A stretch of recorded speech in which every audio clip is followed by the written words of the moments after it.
కూటమి ప్రభుత్వం అధికారంలోకి వచ్చిన 3 నెలల్లోనే టీడీపీ జనసేన మధ్య ఆధిపత్య పోరు మొదలయ్యింది. ఏ పని చేయాలన్నా టీడీపీ అనుమతి తీసుకోవాల్సిందే. ఒకవేళ అనుమతి తీసుకోకపోతే జనసేన కార్యకర్తలపై దాడులకు పాల్పడతారు. రక్తం వచ్చేలా కొడతారు. చివరకు కాలు పట్టించుకునే స్థాయికి తీసుకువస్తారు. ఏంటి దీన్ని జనసేన నాయకులు నమ్మడం లేదా? ఒకసారి వివరాల్లోకి వెళదాం. కృష్ణా జిల్లా మచిలీపట్నం నగరం పరోసపేట సెంటర్లో జనసేన పార్టీకి చెందిన ఒక వర్గం నాయకులు వినాయక చవితి సందర్భంగా బ్యానర్ కట్టారు. అయితే అదే బ్యానర్లో అదే పార్టీకి చెందిన నాయకుల ఫోటోలు లేకపోవడం వల్ల ఇరువురి మధ్య వాగ్వాదం చోటు చేసుకుంది.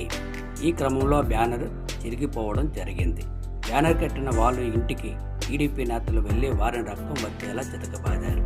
అంతేకాకుండా జనసేన నాయకులతో కాలు పట్టించుకున్న విషయం స్థానికంగా తీవ్ర చర్చ జరుగుతుంది. చివరికి 2 వర్గాలు పరస్పర కేసులు పెట్టుకున్నారు.